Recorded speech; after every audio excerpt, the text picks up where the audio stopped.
No. No? We're working on it? Maybe. The longest time I just thought we were good. This got here like 10 minutes ago.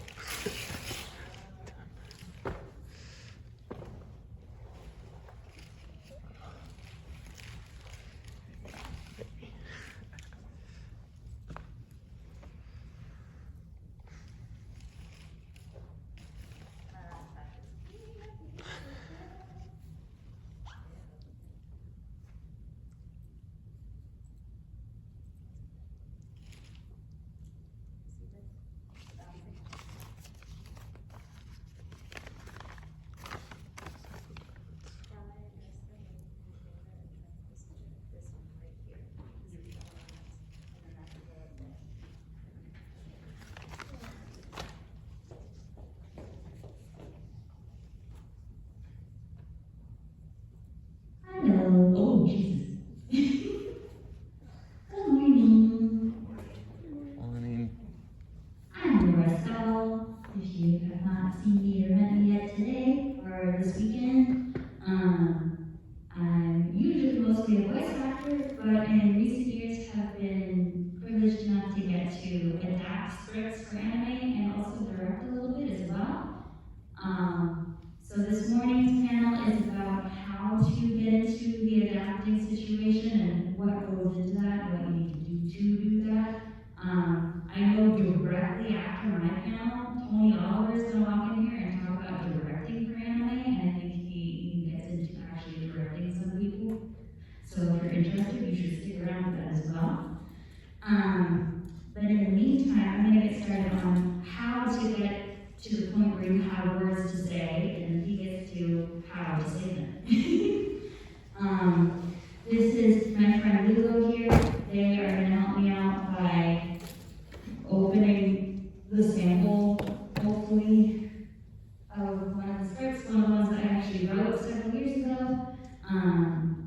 So I can show you what a typical anime script will look like a lot of the time. It does vary from studio to studio and place to place. Like, I know that they have a certain style in Texas when they're recording in Texas, like say for Crunchyroll or Sentai, versus Los Angeles. And across those studios as well, Bansu has one thought, Ayuno has another, and BSI and a bunch of other places. They all have kind of their own style of how they like to do this, but a lot of them have some very key elements that all kind of tie in together, trying to make sure that the actors can be as successful as possible when they're trying to, perform and act, to give them as much information as they can possibly need in as quick a time as possible so they can get at it.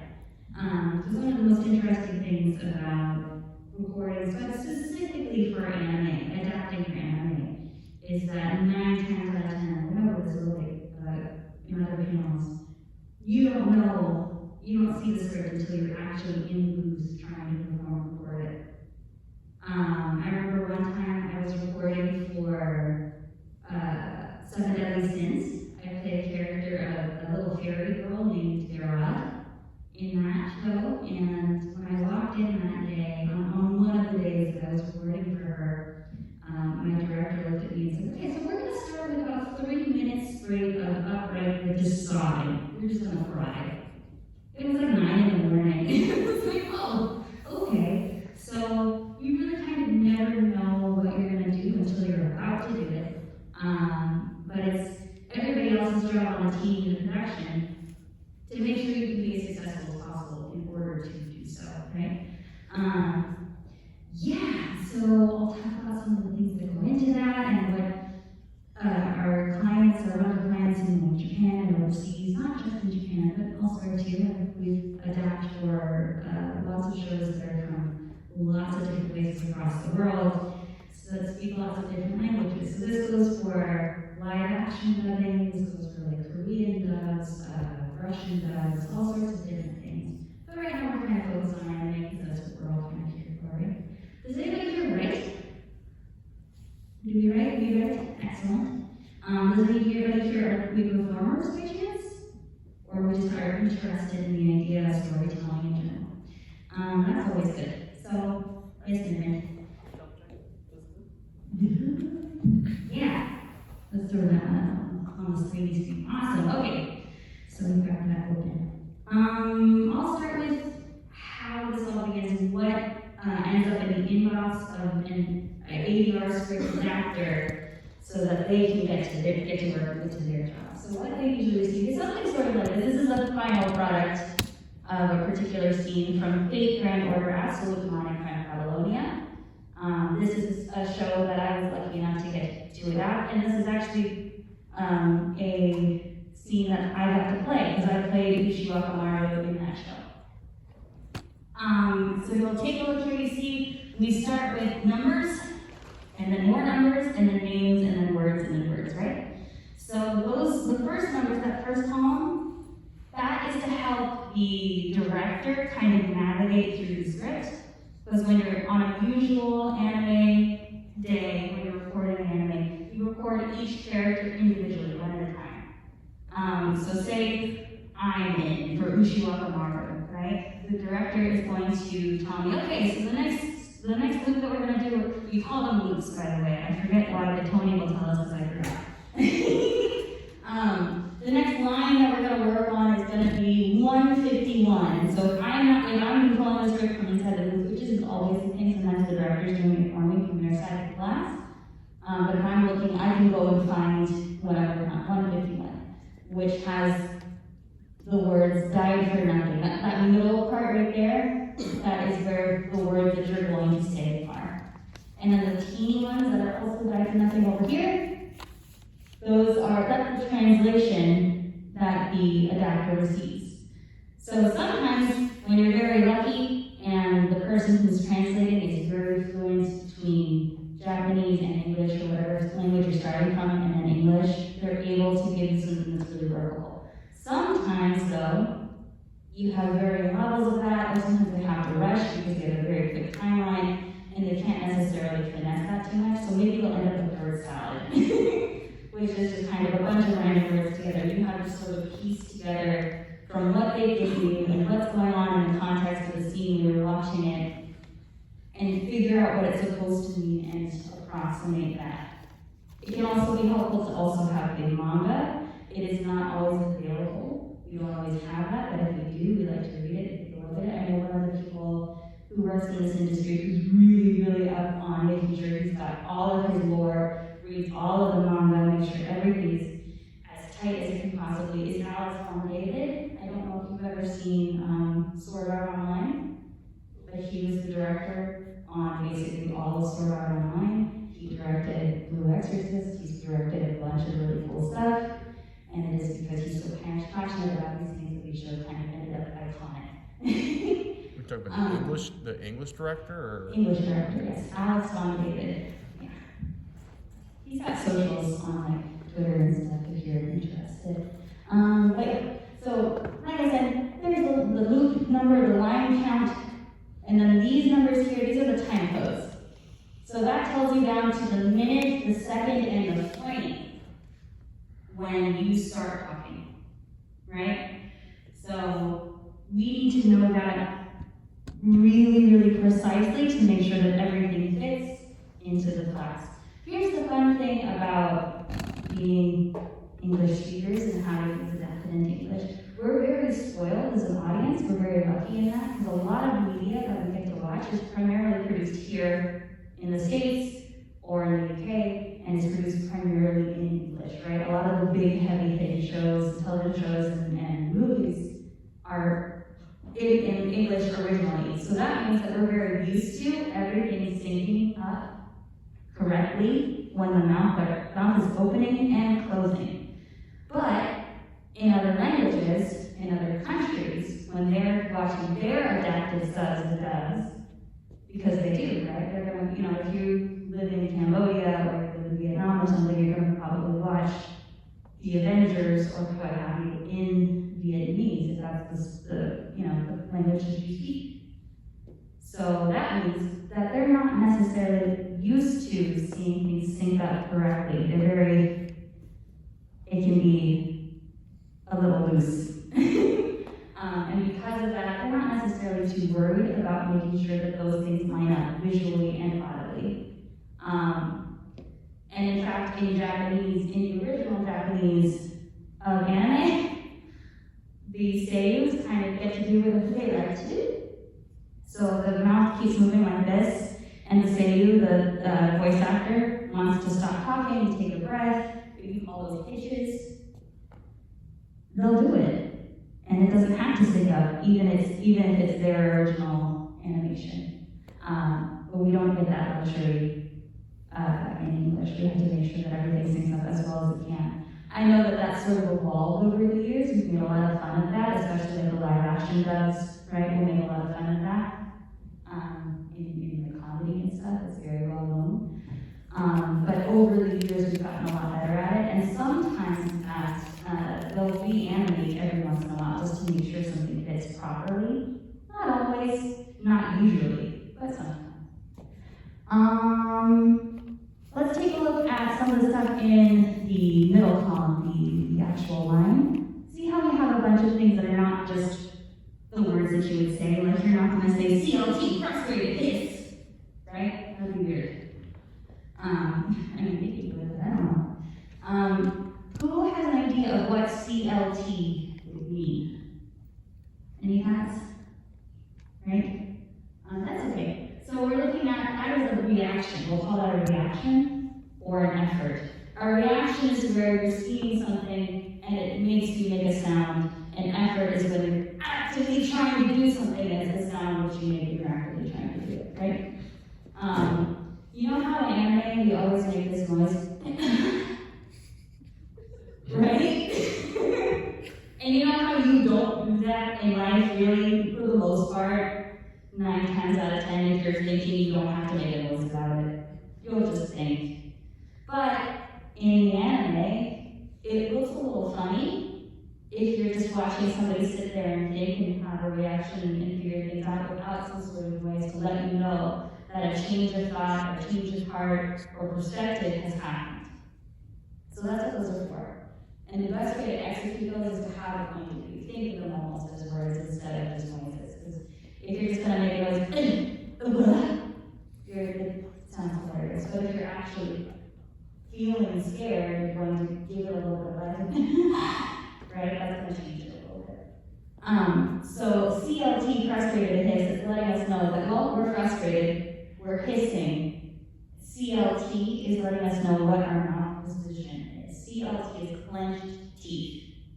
Right? So knowing that, if you see OM, speechless breath, that you can lead you to believe, okay, OM, if that's the position of the mouth, it's going to be an open mouth. And a CM would be closed mouth. Exactly.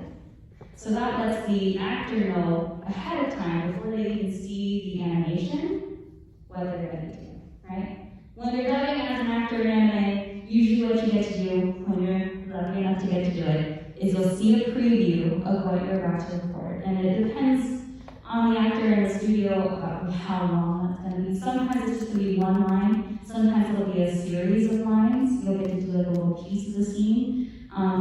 But it also depends on how long the line itself is. If it's just a couple of reactions, a couple of breaths, maybe we'll do 3, 4, 5. Maybe we'll chase those. But if it's a really long line, it's got stops and breaths and hitches and it's kind of got weird sync patterns that you have to match, maybe we'll just do that one by itself to make sure we focus on it and get it all correctly fitted into where it's supposed to be. All the beginning of the sound starts where it's supposed to start, and the sound stops where it's supposed to stop, right? Looking at 155 for Uchiwaka Mario here, see how it's underlined? And we see M and S. That is not a mouth position, but that is letting you know that your mouth is not seen. What that means... Oh, you can get away with dialogue. You can get away with shit, yeah. That means that you're not matching the sync with somebody's mouth moving, or their jaw moving, or their shoulders going up and down, or what have you. You kind of have freedom. So maybe an over-the-shoulder shot, or we're looking at your hands, or your feet, or elsewhere. Usually, mouth not seen means that you are somehow on camera, but we're not worried about your mouth. Like right now, if I was an anime character and somebody was playing me, they'd be super excited because I have a mask on and they don't have to match my class. That's also how they used to back in the day, like add dialogue, like extra dialogue, even if dialogue wasn't originally there. Exactly. They'll find little spots like that where they can like throw something in if they need to, if it's necessary. For the most part, we try not to add extra things like that at this point in how we produce subs now, because we get to closely work with the clients themselves and be like, okay, so what works here, what doesn't, we can talk with you about it, what would you like to have here. Sometimes we'll have a little bit of leeway and be like, okay, so the sound wave file of the English speaker was a little bit longer than that of the Japanese speaker, but it's not cutting anybody off, it's not making anything look funny in the animation. Is it okay if we keep that? And to the discretion of the client, or we just say yes or no, right? But yeah, so not seeing anything that's underlined. See the underlines there? That lets you know that's not going to be seen. So you can take your time. They've got these little carrots here. See those breaths? Those are pitches. So that's where you can take a breath. That's where you can stop. That's where you can pause. But especially when the line is underlined like that, you can kind of play with that yourself. You can decide what your rhythm is going to be, as long as you make sure that you start where you're supposed to start and stop where you're supposed to stop, right? Questions so far, anything? Yes? This is from Fate's Grand Order, Absolute Demonic Crunch Babylonia. Holy hell, that's a really long one. But yeah, it's from Fate, which is a big series, kind of covers a lot of ground, and has so many characters and like games and things like that. But it's very epic. Tony likes to say that it's basically the closest thing that anime kind of gets to Shakespeare. It's very elevated. It's a cool, I don't know if anybody here has ever seen any Fate. Fate Grand Order, Fate Stay Night, Fate Zero, stuff like that, yeah. So this is in that world, or part of that world, right? Okay, let's see. Oh yeah, MNS2ON, right? Mouth not seen to on. So we've got that underlined here was mouth is not seen there, but when it stops being underlined, it lets you know that we do start seeing the mouth at the end of the line, right? So the timing still matters, and at the end of that line, there will be some sync that we have to make sure that we're doing. It also depends on the director's discretion, because some directors really care about making sure that every mouth movement is matched by a word, and some, all they really are worried about is if they really believe what you're saying. They want to start where it starts, stop where it stops, but they want to make sure overall the line itself is carrying the meaning it's supposed to, rather than like, I don't know, that mouth kind of looks like a circle, so I feel like there should be an O vowel there. And every once in a while that is important, but it depends from director to director and the style of the show as to how much we really rely on that and how much more we rely on the performance, right? Let's see what else we got. Let's scroll down a little bit, see if there's anything I'm feeling a little missing.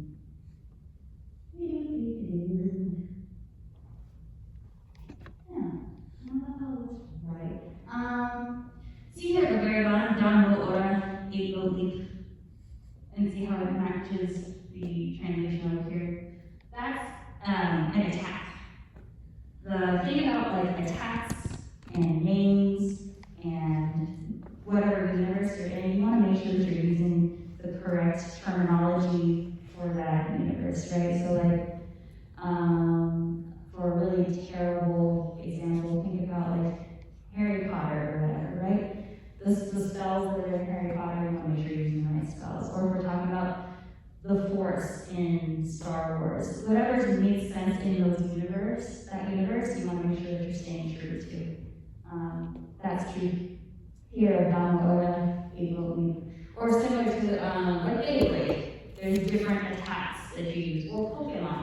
There's different attacks that each Pokemon uses, and all of that terminology needs to be there at the behest of the client. Who here has gotten really pissed off watching a dub hearing names be changed. Yeah. It's the opposite for me. I'm okay with that. You're cool with it. It's been kind of irksome. Like, I know that's not that character's name. I will tell you now that 9 times out of 10 when that's happened is because the client, i.e. people in Japan, told us to. They asked for us to do that.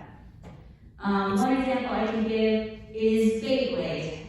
Several years ago, I was lucky enough to be a lead character in one of the Beyblade series. I played either Aquabane in Beyblade vs. Turbo. People did not like the fact that his name became Iger. In Japanese, the name was Aiga Akaba, or Akaba Aiga, right? But then we put the R on the end of Iger, and everybody got very upset that there was R there. However, if you are Romanizing or taking the Japanese alphabet and placing it into English, it is actually intuitive to put an R on the end of Iger. Is it because like the L is not like a letter in like Japan or something? R is kind of mixed with L. So it's Because one of them like the sound doesn't exist in Japan or something like the that. sound kind of it doesn't really. So that's why they did so, the whole Zorro thing. Right. Wow, when it was Zolo. So it's R becomes like an LD sort of sound. And when we're using it in an English vowel, we'll call it tapping the R. So sometimes we'll use the da, right? Da, right? If we're going to westernize it, it would be ra, and sometimes they want us to tap the R depending on the style, and sometimes they don't. Oftentimes they say please don't, because various voice actors will have varying levels of success trying to do so. And so they'd rather just have it be uniform rather than kind of a mixed bag. But it is again at the discretion of the clients. So does that apply for like some of the older ones where they localize their names, or The older ones? you know, like Yu-Gi-Oh, say that? Oh, I see, right. Yeah, actually, so usually there's a conversation back and forth, and they kind of settle on what kind of name you'd like it to be. And there's a glossary that's offered from the Japanese client to the English producers as to what they want. So, I'm really sorry. But it's sort of like, you know how 1,000 years ago, Pokemon, the onigiri, jelly donuts? Jelly-filled donuts. Jelly-filled donuts, yeah. Really looked That like was donuts. back when they were worried at that point that, people wouldn't understand. People don't have a lot of onigiri in the 90s in the United States. Or even, yeah, onigiri, it's, exactly. But the great thing about the advent of the internet and more and more we've been able to communicate, across borders, just laymen, just regular citizens of the world getting to know each other in different cultures, those things have become a little bit more accessible, right? So you might have had onigiri, you may know what takoyaki is, you may have a little bit more awareness of cultures that are outside and different from your own. So we've been able to allow a lot of things to exist the way they need to exist, or the way they exist in the show originally, now, versus then. But then, it was usually because the clients would be a little nervous that it wouldn't be accessible or relatable to the Western audience. I've had, in the past, a lot of people come and tell me, or especially on the internet, let me know that they felt that I was ruining anime by dubbing it. Which, okay, I appreciate the passion. No, dubs are great. First of all, dubs don't erase subs. If you prefer to watch it in the original Japanese, please feel free. In fact, I encourage it, and in fact, that's what we work from in the booth, right? I told you we do like the previews. We did a preview of the Japanese pronunciation, Japanese performance, so that we are inspired by what they've done already. Because we like to try to honor the original intention, right? Except for Ghost Story, don't think about Ghost Story. Well, the thing that happened with Ghost Story, they weren't really worried about that one so much. It wasn't the most popular title, so they were like, yeah, just go do whatever the hell you want to do. And they ran with that shit. Is Isn't it true they then like decided to make a new dub of like the script you guys did or something? I don't know. I believe it, but I don't know. I would if I was them. I feel like that was amazing. What? Oh my gosh. Okay. The computer locked. I gotta unlock it. Coy made the password super embarrassing now.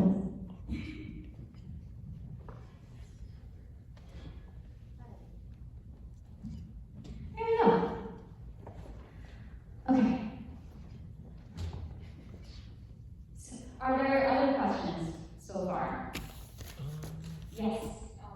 With like having to change things, like for example, the jelly donut thing in like Pokemon. Mm-hmm. Do you guys have like the freedom to say like what like sort of Western equivalent you're changing it to, or no? Usually that's a discussion between the producers in the United States and the clients in Japan, and they agree on something, they come together for that. Sometimes we get to kind of play around.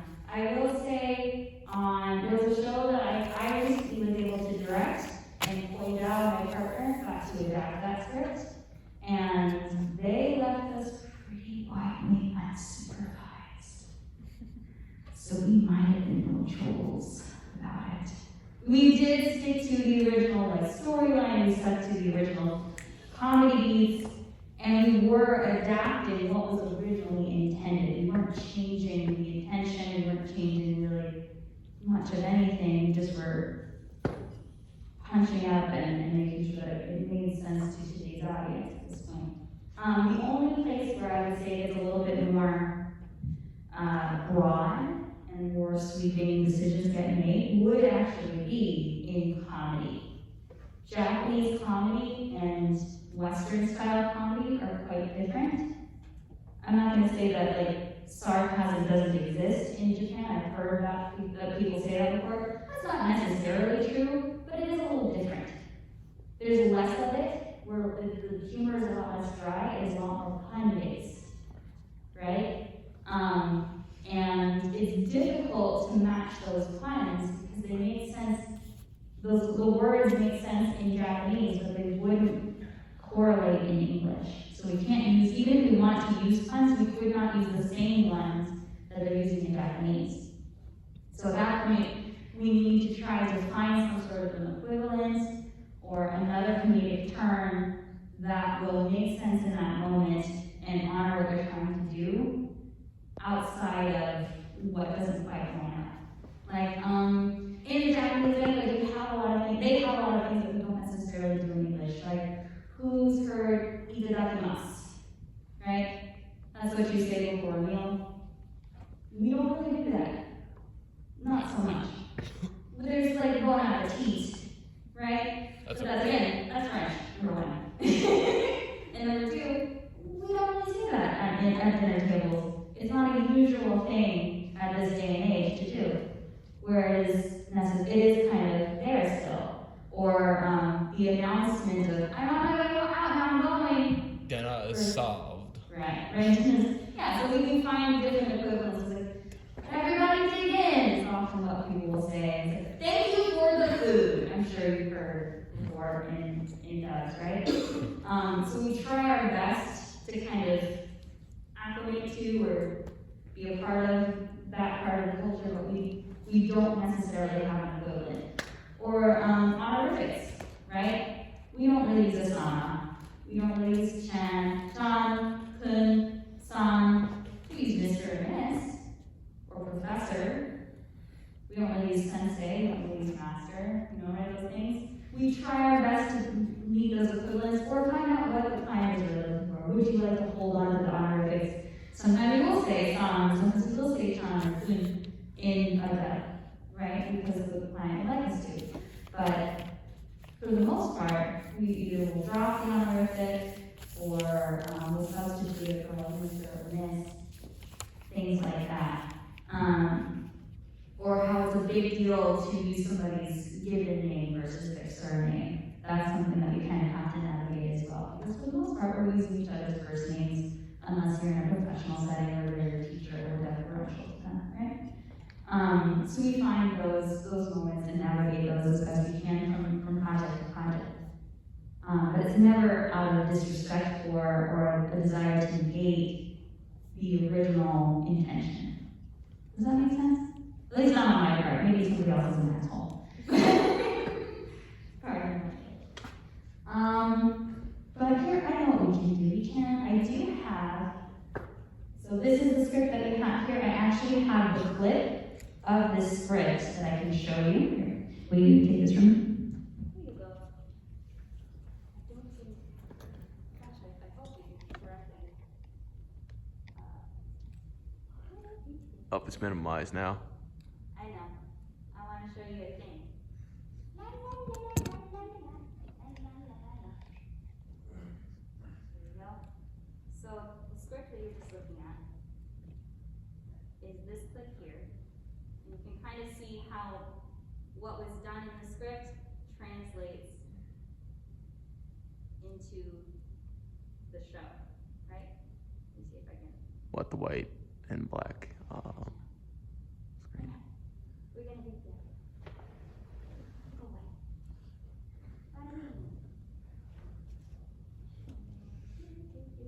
Almost there. I'm very illiterate when it comes to. Here we go. Alright, ready? So do I need to hook up with the audio, do you think?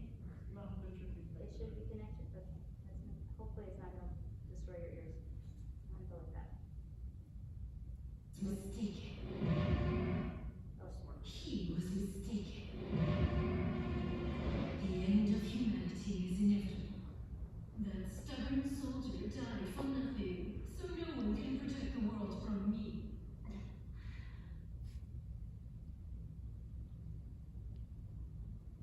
Died for nothing?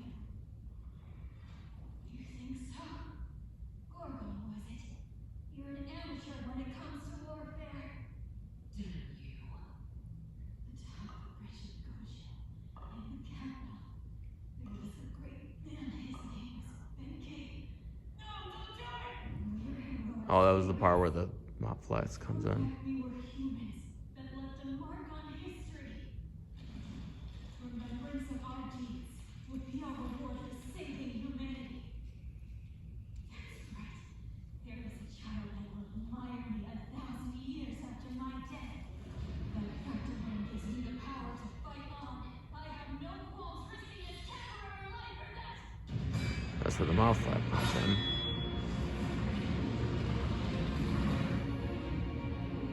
Want to taste or shallow and fall?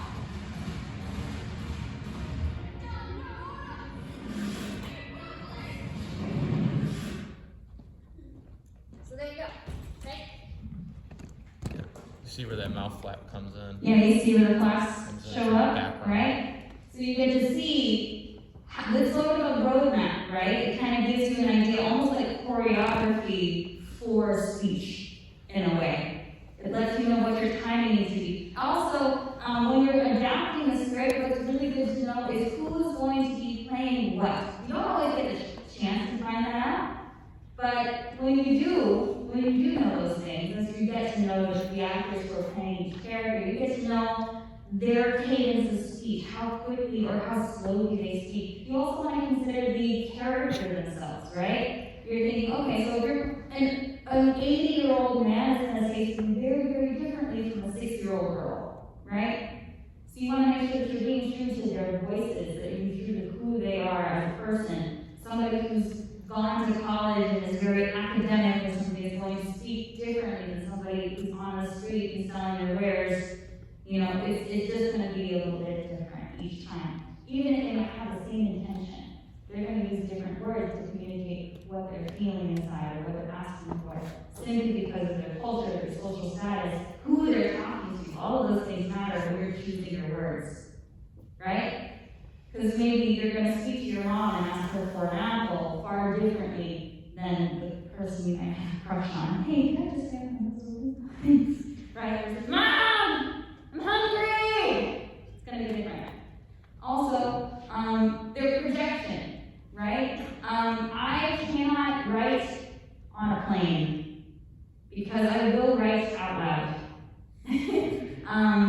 If your character is screaming at someone at the very end of the hall, They're going to project and they're going to speak slower to make sure that you can hear them. versus if you're at a church and you're having a conversation with you and you're asking your mom not to embarrass you right now. It's going to change things, right? So keeping all of that in mind, knowing where you are, who you're talking to, how you feel about them, how you feel about what's going on, what it is that you want, you as the writer are also the actor. You as the writer are also part of the director. You're there to help them get what needs to be done. Because sometimes the director also doesn't know the material. Alex Monday is one who will absolutely refuse to do things unless he's got all the information in front of him. But sometimes we do not have that luxury, that privilege, we'll call it. Sometimes you're just kind of jumping in blind. Sometimes you're substituting as a director. You're just trying to help out.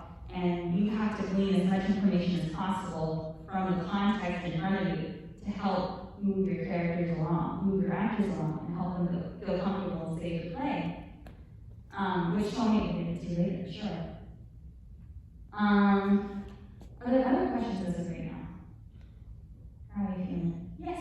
How do you put in there, so like, you might not know how you feel about a certain character, like, how do you put that into the script? Like, are there notes for that? Sometimes there will be.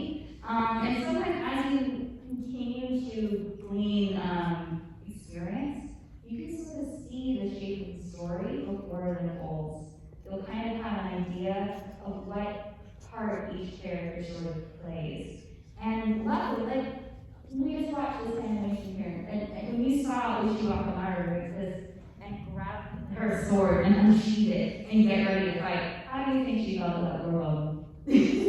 Right? You kind of like, I have a feeling they're not necessarily friends. As the writer, what you will see in the mail is you'll get the script without the obviously the adaptation, but you do have the translation there, and you'll have the names, and you'll have the transcript, and you'll have the, well, you actually have the numbers yourself, but then you'll also have the video, right? So you'll probably watch the video now, get an idea of the shape of the episode, and you will go from line to line to line, and you'll try to put it together almost like a word puzzle of what's going to fit in those moments. It also depends on the client. Notice how a lot of these lines actually kind of mirror translation. Because like I said before, the translation luckily at that point was really good. It really let me know what was being said or what was needed in those moments. But sometimes it didn't fit and I needed to add or subtract or what have you to make it all work out. When you have all those there to help you, in this particular project and this particular client, this client really wants to make sure that the original intention is conveyed. And so I would try to stick to the translation if it makes sense and it fits in the time available to be spoken. And then there are others who are like, could you kind of just go a little crazy, go a little nuts, could you really just pump this up and make it fun, give it your own style, we'll ask for that, and then we'll do so. But that sort of thing becomes apparent the more that you work and the more that you get to know who you're working with. I've been lucky enough to get to work with this client quite a bit in my life now. As an actor, as a writer, and as a director now. I work with them all on all of those fronts. So they know me quite well, they know what my style is, I know what they are asking for. And so we can work comfortably together and safely together, knowing that we're each respecting each other and trying to make the best thing happen as possible and get the story told the way it should be. Right? Are there other questions right now? Yes? Is there anything that you adapted that in the Japanese version they were talking, or a certain topic was covered that you didn't think would land well with Western audiences and you had to change it? Or is it usually them saying, you should change this? It's been a bit of a give and take depending on the project. Sometimes there have been moments where I give them a little bit of a heads up or a note. There was one show that I was directing and adapting several years ago. This was like around like lockdown time. It was called Fruit Tart Girls, and it was about idols. They were cute little girls who had fun, silly, quirky moments that they were trying to grow and become famous idols together, but they were all broke living in a house. And some of that comedy, and this is usually where I'll try to draw a line, or where a lot of people try to draw a line, is that some of the comedy was a little bit, we'll call it lustful, but all of these characters were very much children. They were underage, and they were making jokes about bodies, and they were making jokes about touching, and they were making jokes, sexual jokes. And I was like, hey, probably won't fly super well here in the West. So I would take some liberties to try to soften that humor or redirect it in another direction, while still, keeping it light, keeping it fun, keeping it silly, and having the back and forth between each character and the relationships alive, but also appropriate for multiple audiences. Does that make sense? Is that hard to like contain? Because it seems like a lot of Japanese ones do stuff certainly that are like problematic type stuff like that, where you have to you have to change it or something. Right. There's a few cultural, there's just a lot of cultural differences that have to sort of be bridged. And a lot of clients are actually incredibly receptive to, I don't know if I would call it criticism, it's more like a note to those moments, and like, hey, so I know this is what is happening in the script, or I know what this is originally adapted, this is like a moment that if I'm directing, or even acting, and there's like a word or something, or a moment that I'm like, hey, so the connotation of this moment isn't necessarily a positive one, and there could be some blowback for you guys if this gets to air. I would recommend like a sidestep or changing something up to make sure that this is as comfortable a watch as possible in this hemisphere and on this side of the planet in this time zone. And usually 9 times out of 10, they're like, oh yeah, that sounds great. It's so close. And things have changed, right? There's been such an evolution. Especially, like, say, give the illustration of people of color, of especially like black folks and stuff in anime, and textured hair and certain features. That evolution has gone such a long way. Is there a way to go? Sure. It's on some projects, for sure. But on others, it's been a huge uptick of excellent representation of what a black body will look like in a respectful way, right? So as the evolution of anime has continued, so has the movement forward in a more equitable and respectful way of different cultures, right? Other thoughts, perhaps, questions, concerns? Was there, I thought I saw mine, no? Okay. What was that? No, you're good? Okay. How do we get into this? How do we get started? How do I learn how to do this? Because it's weird, right? Tony will tell you, and I'll tell you too. You start by practicing. You might maybe take a show that you really enjoy, turn it on in the subs, right? And watch how those mouths move, and watch what the subs are, and see if you can't think of how you would say what you're reading. And write it down, and then use to television and see if it'll fit. Does that look like it'll make sense? When I got started, I was lucky enough, I was working a lot at Zoom, and Tony was asked by the owners of that company to train up some new talent in adaptation sphere. And luckily enough, I tricked him into letting me do that. And he found a group of us, a few other actors and things who were interested and willing, who'd already been existing in the sphere who were by, to train us. And we did kind of like a boot camp situation. They gave us a practice episode of an anime to work on. I think it was Kill la Kill. And adapted ourselves. And he taught us what we needed to know, and we adapted it, and we brought it back, we showed what we did, and then we got to develop a little bit of it ourselves to see if it would fit and what would work, what we needed to work on, and what was going well. I was lucky enough to get to do that specifically because of proximity, but we don't always have that. We are currently in Buffalo, New York. So, but they will and have, other studios will and have worked with people from all over the planet. I know that somebody was adapting scripts for something going on in Los Angeles and they were living in Italy at the time, right?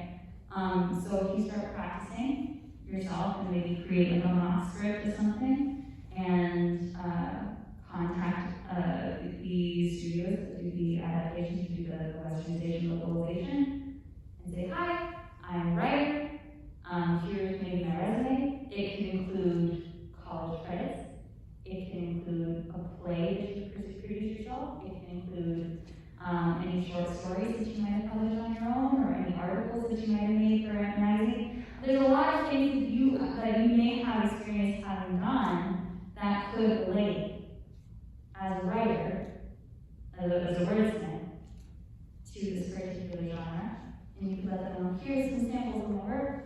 I would love to hear from you. Usually writers will also start time coding. Time coding, right there. See those codes? Somebody, before I get my hands on a script to adapt, will have gone through and found every single instance of somebody making a sound. And like I said before, the minute, second, the frame that it begins and ends. Beep, beep, beep. Beep, beep, beep, you know exactly that. Now, it can get very tricky, especially when you've got a mouth not seen, right? Because it's very helpful to have on the camera the moment that the mouth pops open. Sometimes you don't have that. You have this here. So you're paying attention to exactly when that starts. You're going to sit there and roll back and play forward and pause right where you hear somebody make a sound and then locate it. They did it for the whole script. And sometimes these scripts are about 250 lines. Sometimes these scripts are 600 lines. It depends. Right now I'm working on a project that's very interesting and kind of challenging, especially for the time coder. I would like to buy them some flowers or maybe some candy because there's so much overlapping dialogue. That's the hard stuff. Is when you've got people talking underneath and people talking above, and then you've also got a VO line, which is like a mental line, something that somebody's thinking will be going on at the top of it, and having to figure out where all of those different lines of dialogue start when they're all going on top of each other might make you want to rip your face off. But it is a necessary thing to figure out and accomplish. It is not an impossible task, and they do pay money for that. And that's often where a lot of writers begin. Is they'll start time coding, get them familiar with the script, get them familiar with the style. All what they receive is simply the translation. They'll have the who is speaking, what they're saying, and then they have to find the time code. Now the difficulty with that is that they also, what is not notated are those reactions up there. Those gasps, the efforts, the gritted teeth, the laughter, screaming, all of those ones don't necessarily get notated in the translation because there isn't a translation for that, it's just a noise to make. So they'll have to find those, figure out who's saying it, out into the script, create a time. Now, is it possible, has it happened that we missed some of those? Yeah, it happens sometimes. You have to go back and try to fix them. But that's why it's very much a team effort, and we know that this isn't necessarily an easy task, and we often try to give each other grace in those moments. It can be very interesting. When it comes to dubbing songs, that can be a thing. Often, if a writer is adapting a script and there's a song in it, if we're so lucky to get to adapt a song, they'll often find somebody, either the writer themselves will handle it, or they may source that out, the studio will source it out to somebody who who's very familiar with music and lyric writing to adapt those lyrics for a song. Now,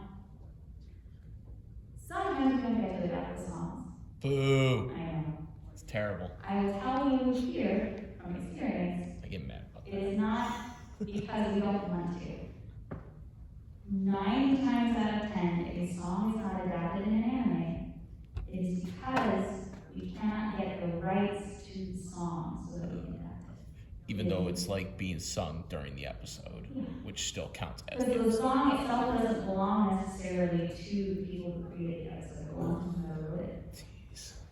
So it becomes paperwork, it becomes logistical, it becomes, you can't get it in time, especially now with the advent of simuldubbs, where we're trying to release either right at the same time or close to the Japanese release of this episode. Well, that's understandable, but Right. like to get it back to like the DVD and Blu-ray releases, Right, like you exactly. could like go back and do it. Like, And I then will it- tell you sometimes that you have to do in this industry, for the most part, the intention is hopefully to get to do that. It's just sometimes we're not able to. Want to, for sure. Love doing the songs. Love doing the songs. I played the character in Welcome to Being School here in the Food. I played Irma in the first season. I got to sing songs. I had a great, great time. But we've had a little bit of trouble getting to do that in the past. Do we want to do it in the future? I want to do it in the future. Will we get to it? I don't know. Well, sometimes it's even the character. Like the character's actually singing the song, and Correct. they can't even allow it to be translated. Sometimes Yes. they do, but sometimes a lot of more times they don't. Yeah, sometimes That we just sucks. have the Japanese audio instead, singing the song, which is It's weird. fine, yeah, it's a thing. But, you know, we do our best with what we're allowed to do. Yes, my friend. How often would you say to do it that? Do they ever like swap around, so if it's in Japanese and they say like English live, if you were able to like translate it to English, would they take what they said in English and translate it to Japanese to make it like somewhat similar to how the Japanese would have to know English to know what they were saying in that live? It depends on the dub, it depends on the project. I know recently I was talking about Witch Watch earlier, there's a character, his name is Keiko, and he's kind of like a YouTube guy, and his sign-on in Japanese was sup guys, it's Keiko. And what we did in English is Konnichiwa, Keiko this. Just flip it. Yes. All right, so I got a question about like the how they do certain things in dubs, like with the scenes, like for like when you're talking, like when they're doing the dub actors, they're changing it from Japanese to English when you're in a situation where there is a character who's speaking a different language, but then they don't translate it into English for the dub. It gets very awkwardly confusing. It can be. Because It's difficult to navigate, and sometimes we get varying levels of choice. Because when you're translating into Japanese, when you're translating from Japanese to English, Right. you know, And they're typically already speaking a English. lot of those characters, like not all of them, but a lot of them are speaking in Japanese anyways, right? Yeah. Like the character in canon is Yeah. speaking Japanese, but obviously you're translating it to English because, you know, Yeah. people want to understand the dub, but then they do this with a different language. It's like, oh, well, we're not gonna. Let's say it's a awkward. character is a student in school and they're attending an English class and they're trying to remember how to say things in English. Kind of like when we're in high school and we're in Spanish class or something, trying to figure things out in Spanish. Right. I'm with you. It can be, we get varying levels of choices. Sometimes we will just ask the audience to come with us with the suspension of disbelief and remember that these characters canonically are speaking Japanese. But then, We're like, just canonically, hearing like the other character speaking French, like if they're Right. talking like in French Sometimes instead, we but do they don't that. translate that. So Sometimes we'll get to do that, and sometimes we'll just make the lead, and sometimes we'll address things with an accent or a dialect. Like, I'm sure you've heard some, especially some of the older movies where suddenly somebody's kind of speaking with a southern drawl or something. Oh. It's because there are actually accents, right, in Japan as well. There are dialects in different regions of Japan, and usually we're representing, I think it's the Kansai dialect. Is that right? I see you. You don't know? You know! Don't lie to me. it's like one of the one of the recent My Hero episodes did that, where it was like they were speaking German, I think, or something, Mhm. but they didn't translate it. They didn't Right. translate it in English. Like Right. all the other actors are speaking, like canonically were speaking, they were Japanese. They translate that to English, but then for that scene they don't, and I'm like, We executed something like that in Great Pretender. In the very first season, I think it was the first episode of Great Pretender, we kept a lot of the original speaking. I think it was, I don't know if it was, they were speaking Japanese or they were speaking Chinese, but they were actively supposed to be speaking a different language at the time, so what we could actually keep the J audio until we got to the portion that was supposed to be speaking the language that we're comfortable with, which was either Japanese, i.e. English.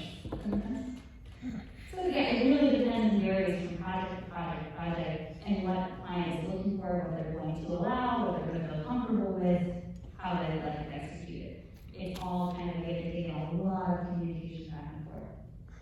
Sometimes communication comes really quickly and we know what we're going to do, and sometimes we're waiting and not sure. And then we have to try to make some sort of decision that's not going to upset anybody. Is there another question? Yes, Emma. What is the adaptation that you're most proud of doing? probably the next one, right? Gosh. What was it? You remember Camelot? I had a lot of fun. Thank you. He directed it, so he knows. The fake movie, was it called Fake Camelot? Fake Grand Order, Camelot, I forgot the subtitle was Camelot. Yeah, Fake Grand Order Camelot. There was a film. I had to do a feature film, and I adapted that, and I had a lot of fun with that. There are just certain moments here and there that kind of tidbits that come out of things, so I was like, oh, that one was pretty cool. That one felt kind of special.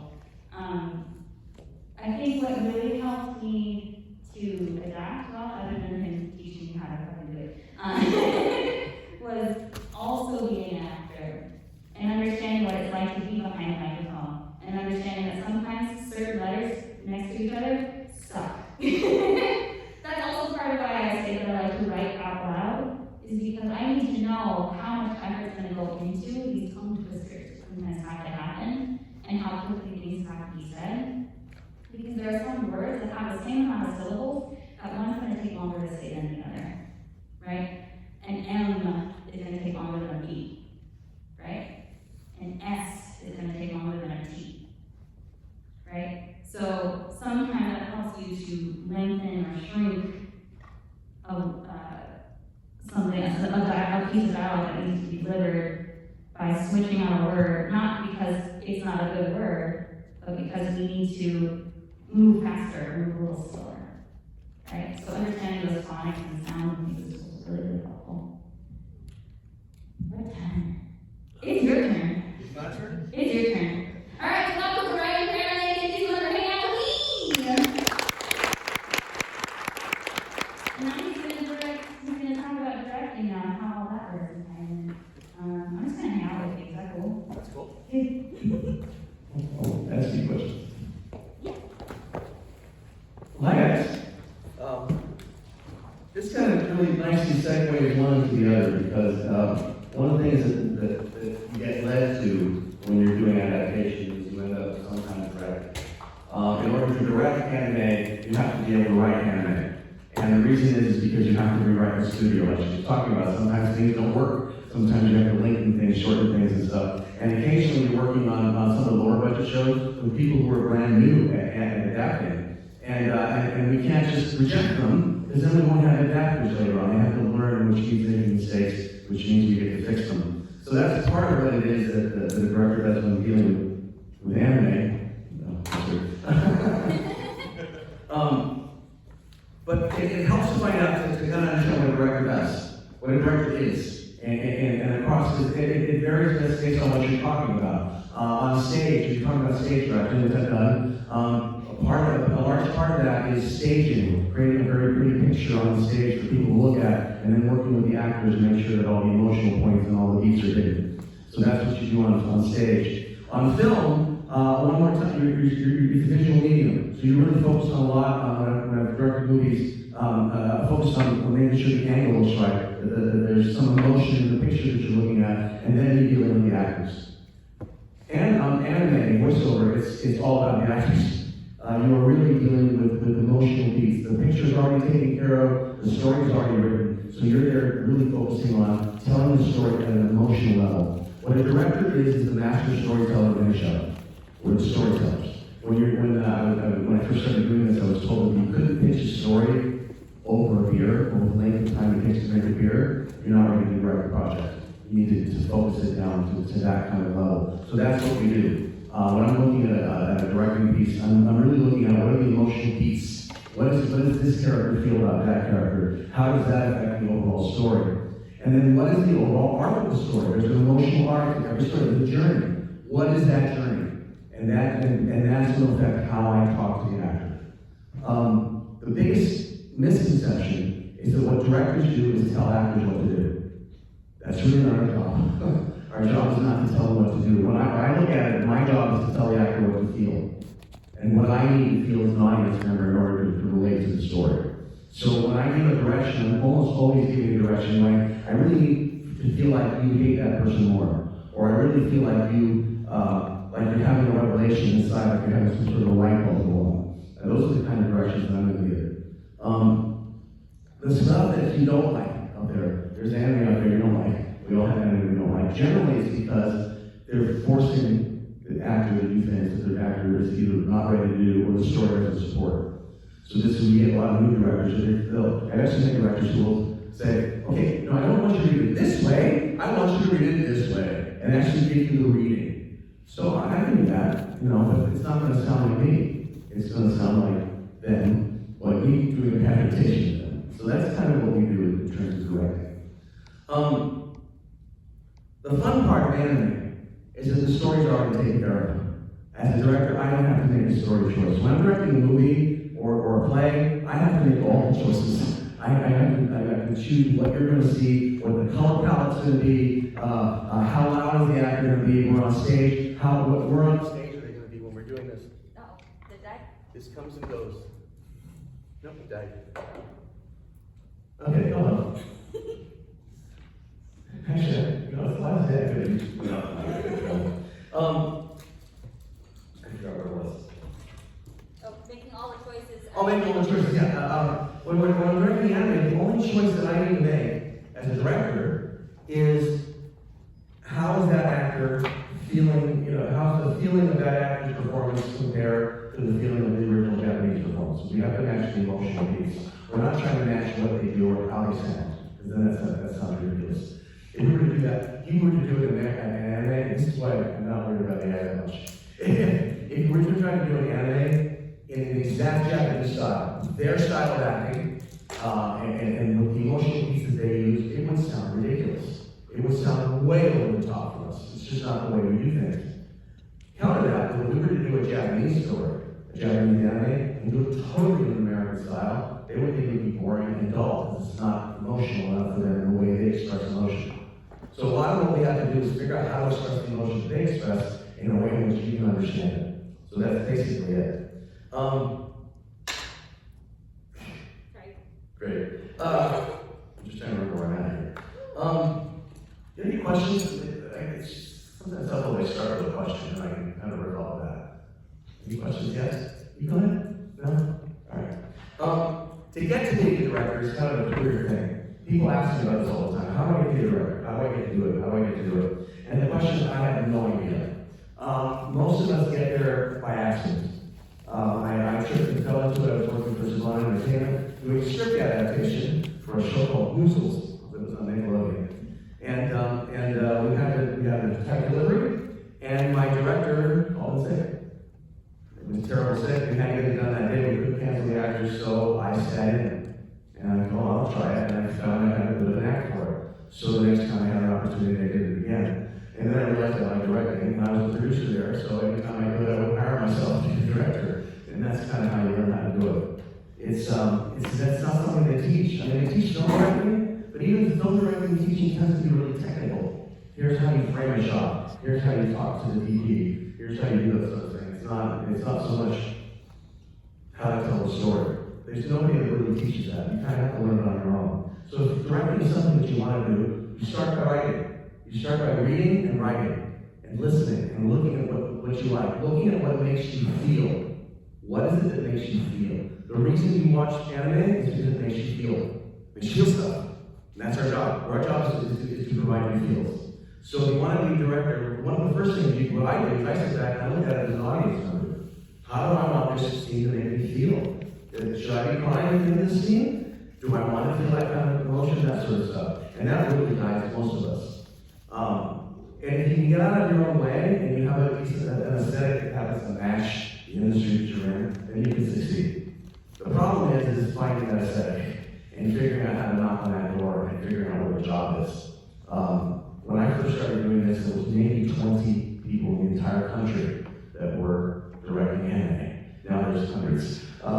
Yeah, but most of them are in Texas. It's weird. So anyway, what I want to do is I want to give a little an example of what it feels like to be directed for real. So do I have a couple people here, one of the actors? Thank you. And you. Okay, so this is a scene from Kill La Kill, okay? These are actual scripts from the show. So here you go. So let me explain these characters and that's what we're going to do. So this is a scene from Kill La Kill. We have two characters. One is Ryuko. Ryuko, if you want to kill her? Okay. So Ryuko, she's about her age. She's trying to find out who killed her father. And she loves to beat the crap out of people. Okay? So that's what her thing is. And right now, this is toward the beginning of the series. And you're sitting here with Mikisugi, who's also been embedded in this school. You're at this school fine trying to find this stuff out. And he's been embedded too. You're there as a student, he's there as a teacher. He's also a complete perv. Alright? So this entire conversation, he's moving in on you, trying to put his arm around you, trying to make out with you, that sort of thing. You are not having this. Okay? And at the end, I tell him off. Okay? So that's what that is. Mikisugi. Mikisugi is kind of a ladies' man. In this scene, he's barely wearing a shirt, and his pants are kind of open. It's a weird scene. And he's just moving it literally like this. It's not the whole time. Moving in. And at the beginning, you're kind of flirty with him. And then when you get down to whatever you don't pull on cover, that's all business. It's really serious there. Whatever you don't pull on cover. And then he goes back to being improved. Okay? Alright. So, given that information, just go ahead and read this, and then I'll do the direction, okay? Go for it. So getting me to fall down that hole to find Senketsu was your idea? I had to do something to get the two of you together. You showed up at the mansion. All I did was open the door. Fine, whatever. So did that Satsuki Kiryuin chick kill my father, or what? I'm still 100%. I'm still not 100% on that. So I guess I'll have to beat the truth out of her. I can't wait. Whatever you do, don't blow my cover for the academy to find what the Kotsi are up to. Keep going. So at school you're a student, I'm a teacher. Make contact only if safe. Although when you're here, you're welcome to make contact if you want. How about my foot makes contact with your ass? Sound good to you? Alright, good. So there's the scene. Alright, cool. Now, a couple things. Notice one of the things that you're doing, you're kind of moving around. That takes focus away from the acting. So just let yourself, just stand with it, okay? What I got from you, I love the fact that I got that smartiness and okay? So, but I need a big change when you hit whatever you don't like cover. She just talked about she's gonna go beat the crap out of somebody. So whatever you don't like, you go beat her up, but don't go line cover. So that's what she get very serious with there. And then you go back and forth, you go back to the, you make contact with the walls, okay? So your direction's a little more complicated. All right, so I like where you start. You're starting nice and angry. And the more you go, the more you realize that he's coming, and then just get more and more annoyed with him as you go, okay? And then when you get to this line here, I guess I'll have to beat the crap out of it. This is an internal wish. An internal wish is something that's core to a character. So it comes from inside. So I want you to know where you're not telling him, you're telling you. I can't wait So pull that in, okay? And then, and where you were here, I like what you did there, but build it. Instead of yelling at him, build it. So you build it like anime. Says, oh, that sort of thing. We do that when we do the motion, not the sound, okay? One more time. So getting you to fall down that hole to find Senkatsu was your idea? I had to do something to get the two of you together. You showed up at the mansion. All I did was open the door. Fine, whatever. So did that Satsuki curing chick kill my father, or what? I'm still not 100% sure on that. Then I guess I'll have to beat the truth out of her. I can't wait. Whatever you do, whatever you do, don't blow my cover. Influence the academy to find out what the Katskis are up to. So, at school, you are a student. I'm the teacher. Make contact only if safe. Although, when you're here, you're welcome to make contact if you want. How about my foot makes contact with your ass? Sound good to you? All right, there we go. Good, nice. Good, thank you. Give me a big applause. Did you hear the difference? Did you hear the difference in her performance? All she did was refocus internal. That's it. That's the only thing that's different. But it made the character suddenly real. Suddenly, you were present in that room with the character rather than you were reading. And that's really the basis of acting. The basis of what we do directly is to get the actor to do that. Just to kind of forget your acting and just kind of feel the moment and be in that moment. The beauty of it is we never do a full scene like that. We work one line at a time. Sometimes two, sometimes three, but usually it's just one little bit of ideas. So you only have to be perfect for like 12 seconds. And then you know, and do many takes. So the pressure that used to be when I first started with, you had to do it in a couple of takes, and there's tape that takes forever and all that stuff. That's gone now. It's really about the acting. It's about feels and how you get from story point to story point. Any questions? Go. So has there ever been since we have like you get the footage already, have there ever been times when you could like request like, oh this scene for their acting in the States doesn't kind of match up and they have like cut footage or something like that? The only time I've ever been able to do that was on Power Rangers. But that's because we were making it totally up as we wanted. So we weren't really using the Japanese were saying, we were just using the picture. Generally, no, we have to do what's there. Our job is to honor what the original artists did. These actors, these directors, these writers, they did something special in Japan, that's why it's over here. And our job is to honor that as much as we can, yet make it accessible in English-speaking audiences. So the way we express emotion is different, but the emotion has to be the same. See? So if I change a word in dialogue, it has to mean exactly the same emotion. Yeah, I was just remembering, just like a little example of maybe where we got to kind of fail a little bit. Do you remember when we were doing Beyblade 1,000 million years ago? And every once in a while, you could say, I would like this flap to sort of change a little. And you had to fill out like paperwork to commission why, like, this is the petition as to why this flap should close here versus be open. And it was literally that much. We were changing maybe 2 to 5 frames total. But he had to like sit and write a soliloquy as to why it was important to make that happen. So it was just a lot of labor to make that change, so he needed to be very sure about what hills he was willing to die on. Thank God I don't need that anymore. That one troublesome producer is no longer involved. Oh man. That was Weirdest direction we ever got from our producer was known on her. She's playing a boy. And the director, this producer who was no longer involved, and he gave the note was, it sounds like a boy, but she has a woman in her head. And we had to figure out what the hell that meant. That was the day I almost lost my job, but then I didn't, and it was his fault that I didn't. Thanks for that. So one thing we do when we have been able to do from time to time is occasionally be able to change the animation. So on the Doraemon, if we had a line that worked perfectly, but we just couldn't get it to work in the lips, I could request them to change the lip flaps a little bit. So that way we are able to do it occasionally, but only if they have the budget. We were able to do it for the first 2 seasons of Beyblade, no longer, because it's so expensive. So it's rare. What's that? I guess that's where my thought was, versus like, the English just will not like the first about still moving, but. Yeah, we have to make it work. My job is to somehow make that work in real life. So that when those of you who speak Japanese, if you speak Japanese and you're watching an English dub, that's why the line is so different sometimes. We have to fill the lip flaps.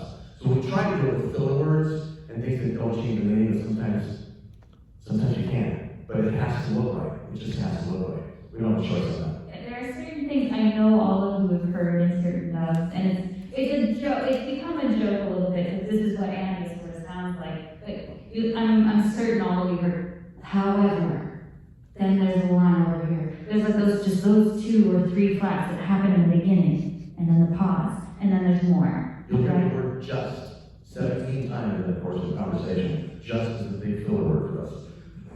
Or especially like in the early 2000s and like the mid 2000s, there was a lot of, we would repeat the main characters, especially the feminine characters would repeat the main male character's name a lot. Sasuke, Sasuke, Sasuke, Sasuke, over and over and over and over again. That's still there. We still do that sometimes, but if we can, we'll change that around because otherwise people will come for us. Still can't believe it.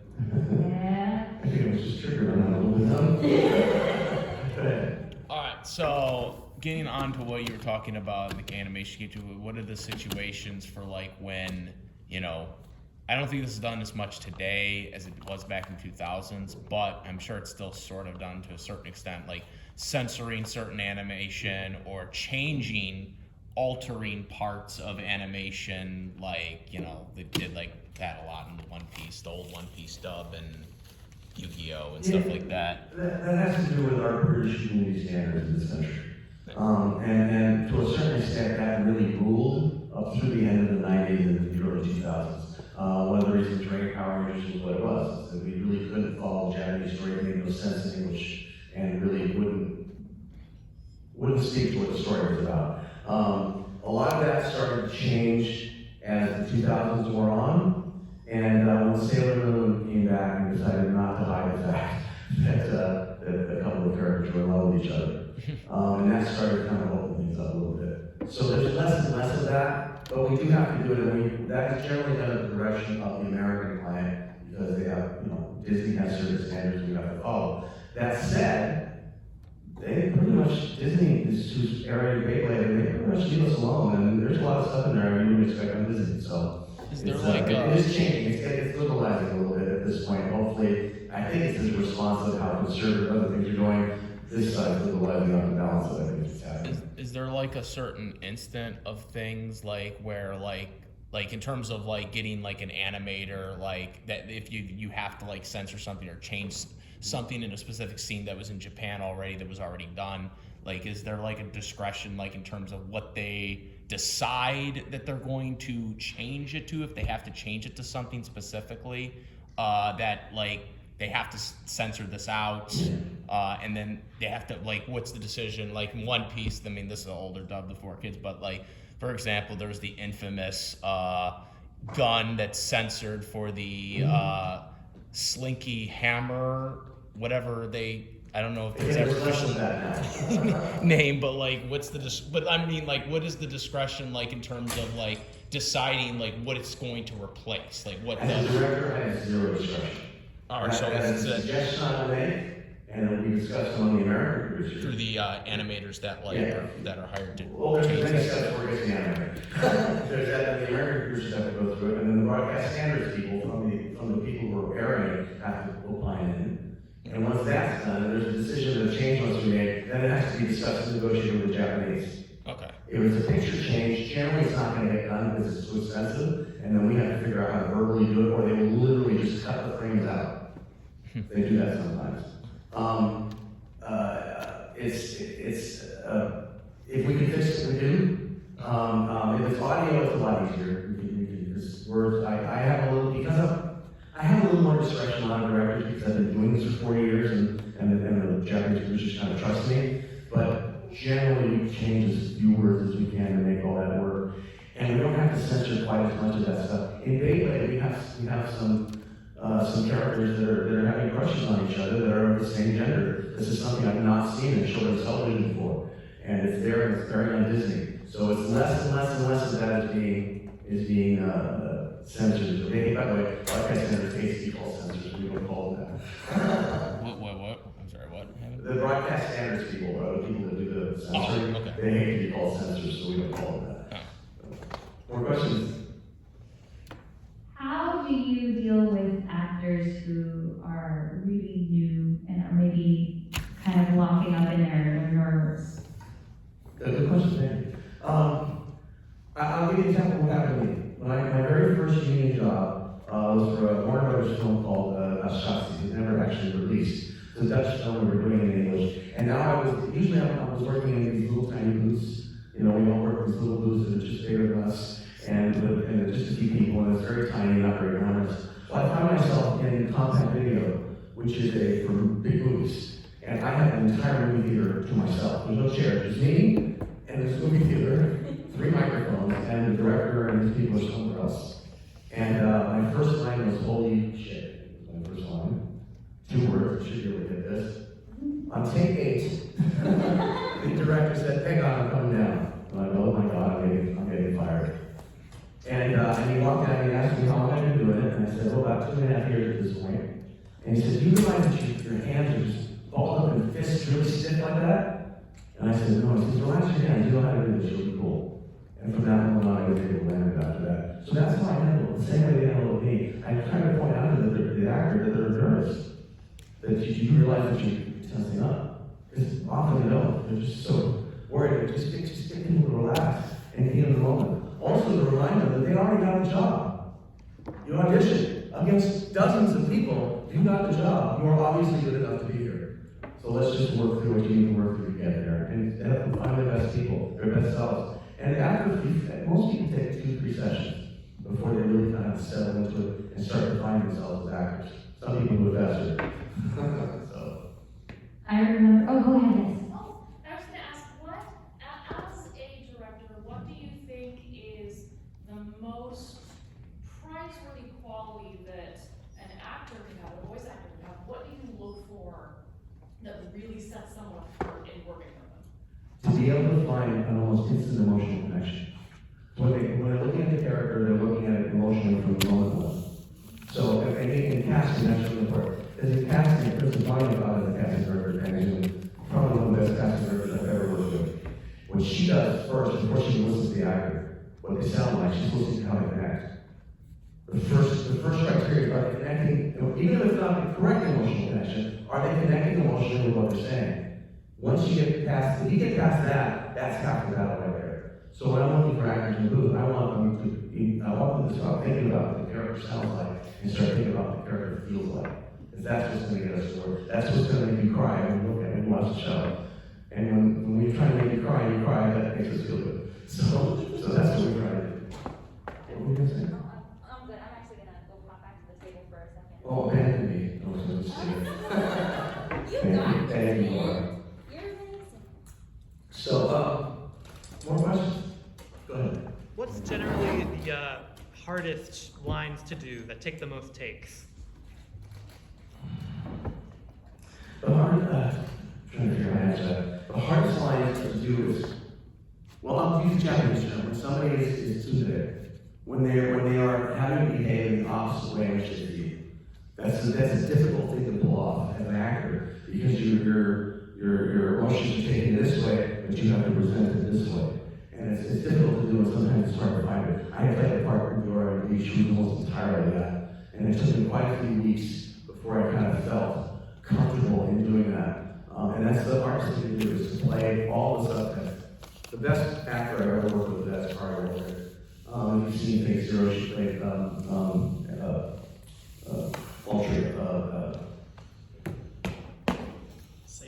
Saber, thank you. King Arthur. Thank you. She's a woman who's able to play multiple layers of emotion at the same time without effort. I've been acting 25 years longer than her, and I can't do that. But she's able to play these levels. So she can play, I'm embarrassed because this person insulted me, but I really feel they're right, so I feel looking bad at myself, and yet I'm angry about it. She can play all those levels. Most actors can do that. So those are, if you can do that in half a battle, that's the hardest thing people do. So, you have a question?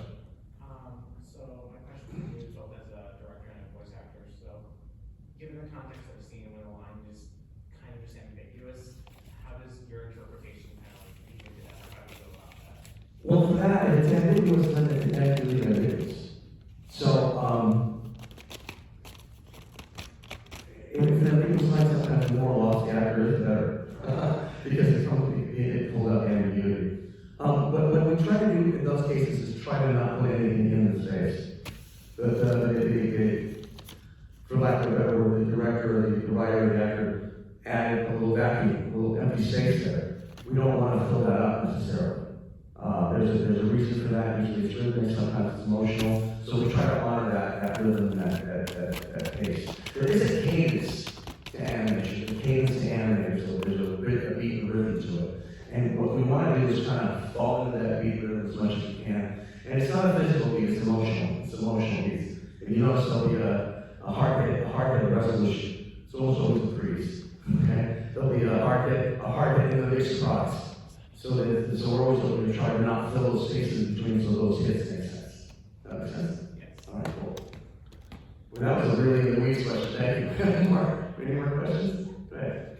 I'm pretty sure, if I'm understanding right, that you had, I think it was for a relatively recent one that you've done, but you handed off part of a season to, I think, Laura. Oh, yeah. Yeah. How does that feel for you when, because you mentored her, because she's come up under your instruction, how does it feel for you handing that off to students and getting to watch them flourish? Well, for her, I don't mind at all. I trust her because she's really good. It's weird because I've always been, for most of my career, I would write and direct. So I would adapt and direct the things I'd work on. And then adapting just that much. Just too much hours for too okay. So I stopped adapting and I just started directing. And so now I have to hand off shows at the time.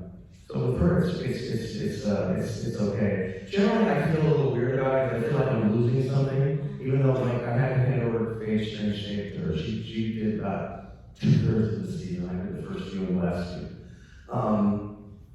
And then when I sat and watched it, all the work she did was something really good. So I could have done a better job.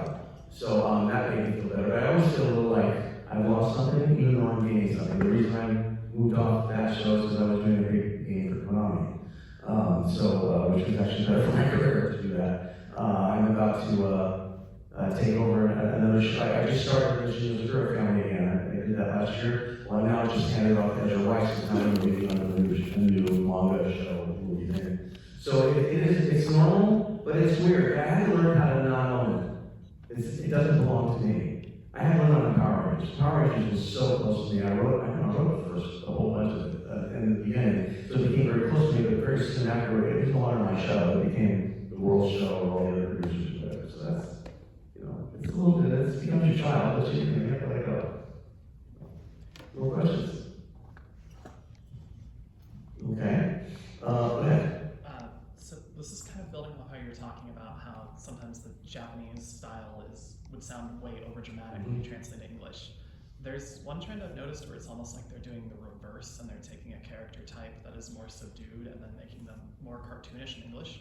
And it's usually with, it happens mostly with like a rival character, like a Bakugo or a Satsuki type character, where in the Japanese performance, the character is a bit more like nuanced and humanized from the beginning and seems to have more externality. But then when you get to the dub, the direction changes and they kind of like play up how much of a jerk they are towards the protagonist. And it makes them feel a little bit more one-dimensional. And then later you get to the part where they want to make them more developed or redeem them, and it's like so plot critical, you can't change that characterization. But then with that sort of previous change in characterization, it's like, wait, where the hell is this coming from? Why do I care or sympathize with this guy at all? I see that a lot. One of the reasons why I like having the client in the room, the producer should be in the room, is to prevent that. I think you get that a lot. There's a lot of shows produced in this country where it's low budget, they just want to get it done and out of the shop and make it up. And I sort of got in some of these places you have a pulse to let you correct. Okay? And those guys generally bring in their friends, and they're not really tied in, they don't do this professionally, or they haven't been doing it for a very long time. So they're not thinking about that time. They're thinking about, how do I play the character? Because if I was going to play all these characters in an American style, it would come out a little differently. But I have to match that. So part of that's the director's fault. Personally, I think so. I mean, we spend a lot of time trying to make sure we met. Now, sometimes the Japanese producer on this game, Konami, I had Alice Lee as one of my lead, and you know, he's this brooding kind of character. He always does brooding. Well, they decided to change it in Japan.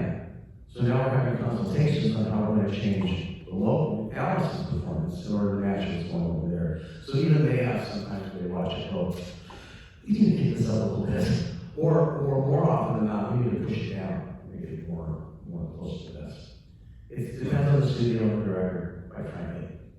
I try not to do that, and I hope I accomplish it, but we can't always. You know, when you're sitting in the director's chair, I've got 19 different things I'm managing, including about 25% of it is managing the client's expectation. Because sometimes they want the actors to do things that actors just can't do. You know, I'm sorry, they can't do that. So there's a lot of judgment involved, so we miss things sometimes, but mostly that's the director not paying attention. So, a lot of the older actors too, those of us who've been around for a while, will speak up. Going, no, that's not. I got a loop on recently that somebody else, some of the studio director, and most of the time, no, Lupin doesn't do that. I've been doing this a long time, so we all remind each other. So, but the new actors are afraid they won't speak up. They just really should. So, in fact, the ones that succeed are the ones that do speak up. More questions? Go ahead. Is there a particular property that you would love to have an adaptation of to direct, or have a remake of to direct? Is there something that like you think would be really, really fun? Wow. No, I'm not a person who looks back generally. So, I mean, I always wanted to be Cowboy Bebop. I auditioned for it twice to get in. So it'd be fun to do a spin on that style, and a Spike-like character, but not Spike, and not be Steve again. I wouldn't mind doing that. I'm really looking forward. I'm working right now. I'm about to start a new show that's based on manga. It's really hot right now. And so I'm really looking forward to kind of delving into that a little bit. I've got my own stuff that I'm doing. I'm looking forward to writing a book, which should be out by this time next year. Should be out about Power Rangers. And so that's the kind of stuff I'm looking forward to. I wish we could do remakes, but remakes are tough. You do a remake, and often you don't reach the level of what you had before, so what was the point? More questions? All right, want to do a little more acting? Yeah. Maybe a couple guys. Actually, yeah, 2 minutes. What's all you? And somebody else wanted to do it like earlier. I'll do it again. No one else wants to do it. All right, come on down. No, go sit down. We get somebody else. Cool. What's your name? Alex. What's your name? David. Oh, okay. Both of the voices. Okay, David, I want you to play the writer. Okay? You're going to play over. This is from Phase Zero. In Phase Zero, it's a grill. It's a bunch of 7 mages are called forth by a holy grail, which granted device, to summon 7 heroes, heroic spirits from the past, to battle for this grail, and they're battling each other and they're killing each other. You two are a pair. Waver, you are the Harry Potter of the piece, quite literally. Waver is the main school. He's being discriminated against by his professors who's very snake-like, and ends up with somehow getting a hold of that professor's relic and summoning a heroic spirit and finding yourself in this railroad. And the person you summon is the writer. The writer is a classification. He writes a big chariot, but his actual, in his real life, he's Alexander the Great. Okay? And this scene, and the problem here is that he's big and bold and bombastic and way over the top, and you were kind of meek, and you were pretty pissed off at him that he's always slapping you around because he's supposed to be working for you. And what you're trying to find out is if his goal is to rule the world. Because if his goal is to rule the world, that's a conflict with your goal, and so you can't serve him. Because I want to rule the world. Because you want to rule the world. So this is a conversation we're trying to find out if you are going to be his servant. Okay? All right, so let's see what happens. Go for it. What will you do with the grail once you possess it? What? Why? What's it to you? What I do? I mean, why do you care? If you are also intent on world conquest, that would make you an enemy. Oh, I know. Because the world cannot serve two lords. What? No, I don't want that. Look, I'll tell you what I really want. I just want people to treat me fairly. I want to make all those idiots back at the clock tower who never even bothered to give me a chance to admit to me that they were wrong. Small! All right, yes. Okay. We'll stop there. There's one more line, but we'll get that to the next one. All right, so let's make some adjustments now. All right. So bitter. Pretty bitter. You need to be pretty bitter. So why do you care? See that tone that you don't like him. Okay. You're pretty resentful. So if you can be all resentful, and when you get here is when you start to let your heart out. I want to make these idiots. I want to be done. I want to make sure that they're wrong, and you get really upset there. And that's and it stops you. And what that is just you just that's basically what's happening. Okay. All right.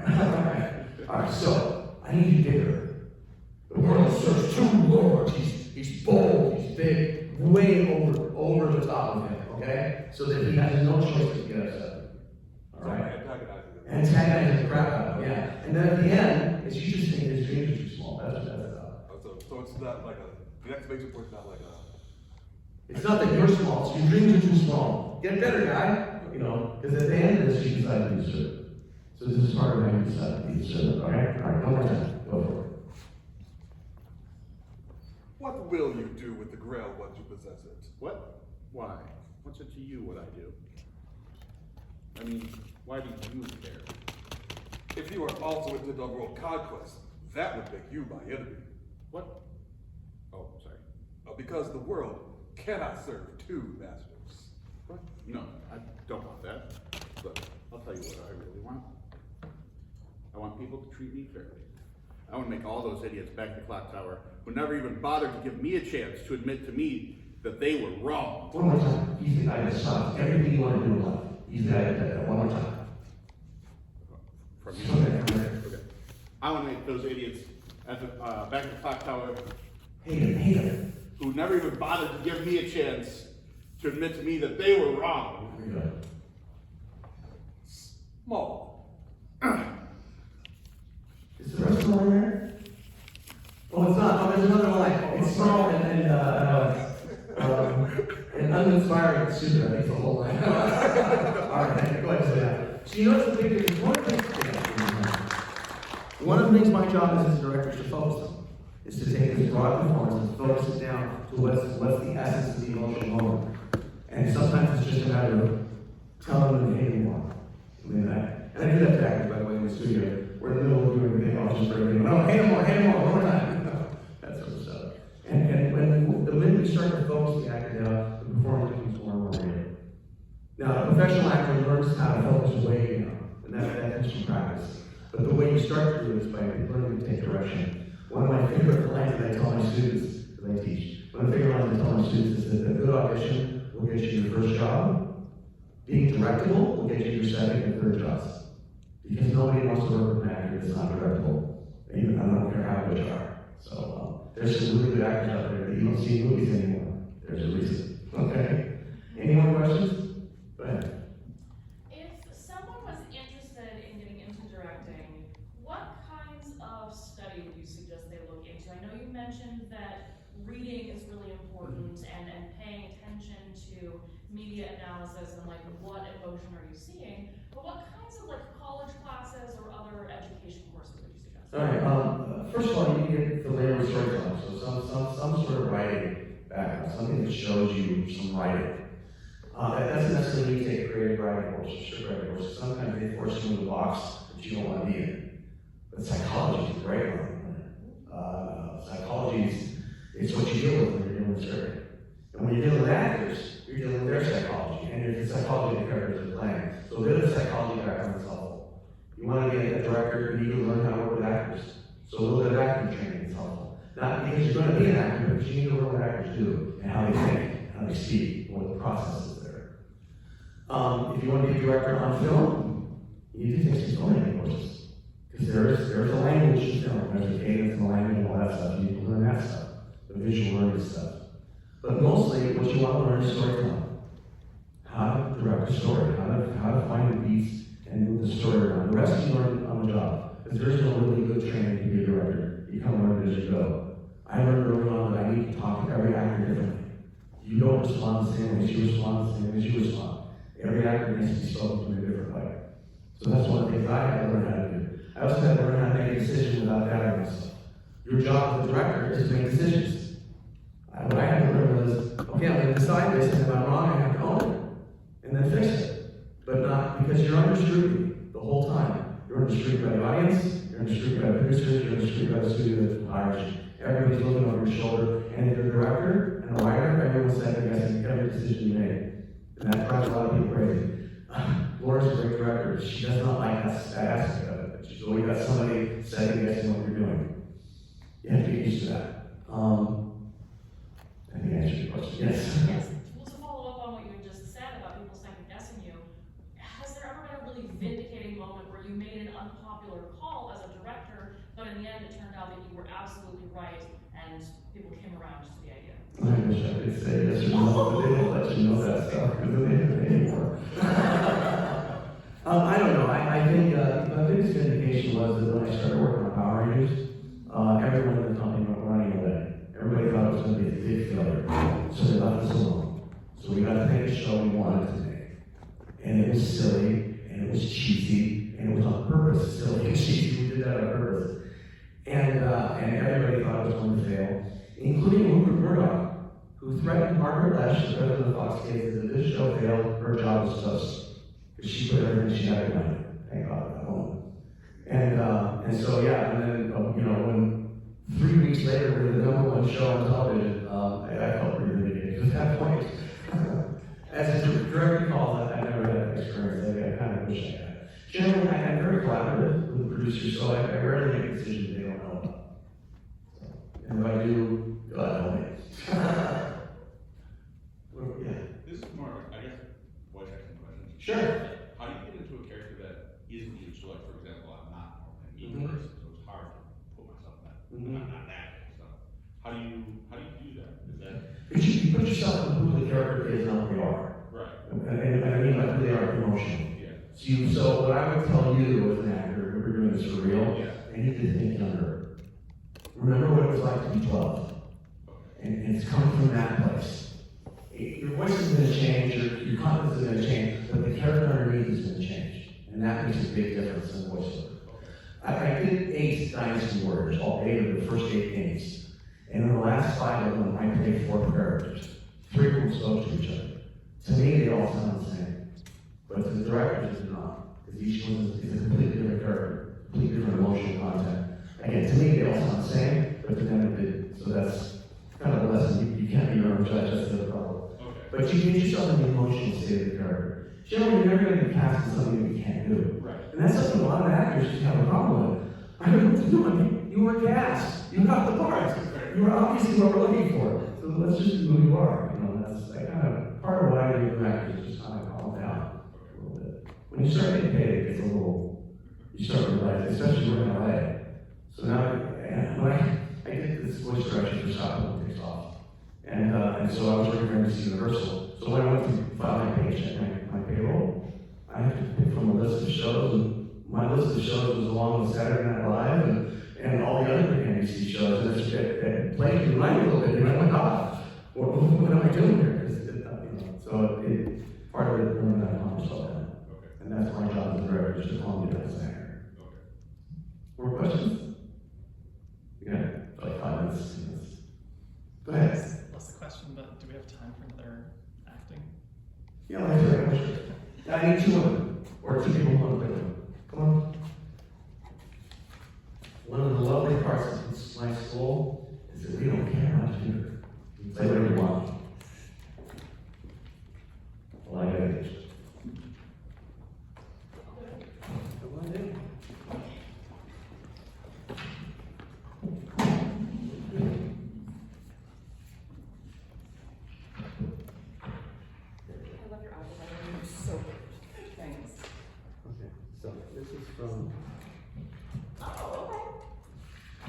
A great show that nobody's ever seen, The Garage Bar. All right, so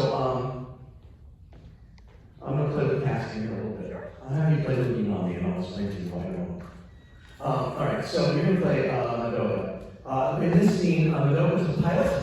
This is not Madoka Magic, so we're not going hard. Madoka is a pilot who has crash landed her vehicle somewhere nearby and is wandering around and finds herself in this warehouse trying to find somebody to figure out what's going on. And so, a little unsure, she's a pilot, so, you know, unsure of herself, but sure of her profession. This is a straightforward person. Muginami presents as a buxom, dumb blonde with big breasts and kind of, ooh, look at the pretty eyes, that kind of setup. The thing is, she's not. She's actually quite smart. This is how she manipulates people, okay? So in this case, you kind of walk in and you find Muginami there looking around, and you encounter each other, and if you notice the dialogue, you're very friendly, but by the time we're done, you're telling her what to do. So this is how you manipulate it. So by playing dumb, you're actually very smart. Does that make sense? Yeah. Okay, so let's give this a shot, see what happens, okay? All right, here we go. Excuse me, I'm afraid I'm kinda lost. You too? You too. Please forgive me, but have we met? Well, I'm the pilot who, I'm Madoka Kyono. And you are? Muginami. Miss Muginami, Roger that. Keep going. Oh, shit, sorry. I'll go this way and see what I can find, and you go off that way. yeah, sure. Wait, hold on a second. What am I doing? All right, cool, nice. Don't ever turn back to that. What? Don't ever turn back to that. I'm so sorry. It's just a good habit. Okay, so this is beautiful. I love what happened here. So I need for you to be a little bit more soft. confused in the second half. So she starts to confuse you almost immediately. Okay, but where you're playing this is great. I love what you're doing. Go further. Take it broader. Go a little bit more cartoony. Okay, see what happens. More cartoony with it, yeah. Very good. From the top? From the top. Excuse me, but I'm afraid I'm afraid I'm kinda lost. You too? You too. Please forgive me, but have we met? Well, I'm the pilot who, I'm Madoka Kyono, and you are? Muginami. Miss Muginami, Roger that. I'll go this way and see what I can find, and you go off that way. Yeah, sure. Wait, hold on a second. What am I doing? Excellent. Wow, that was great. Thank you, guys. That's terrific. What's fun about anime, what I love about anime, is that the characters are generally quite real, except when they're not.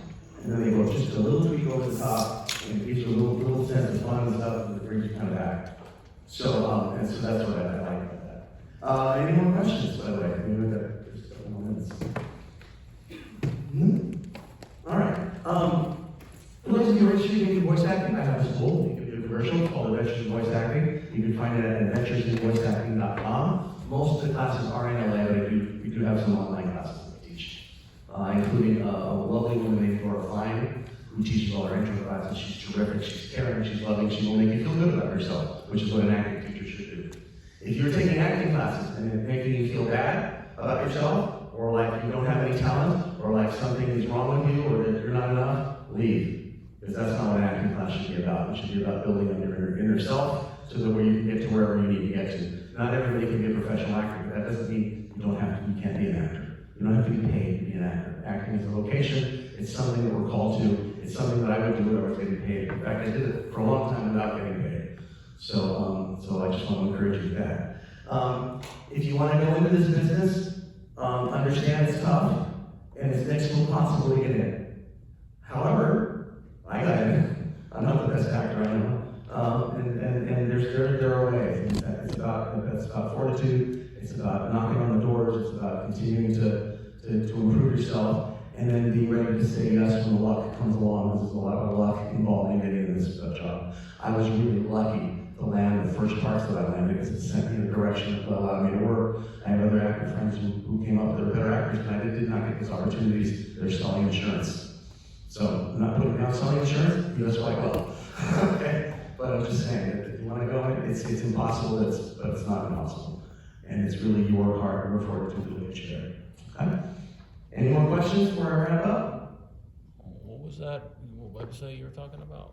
What's that? For your class, or you just talking about voice acting class? Yeah, okay, adventuresinvoiceacting.com is where you'll find that. Okay? There's also other great studios. If you want to get in, there's for doing like more cartoony stuff, more American cartoon stuff. There's Richard Horvitz.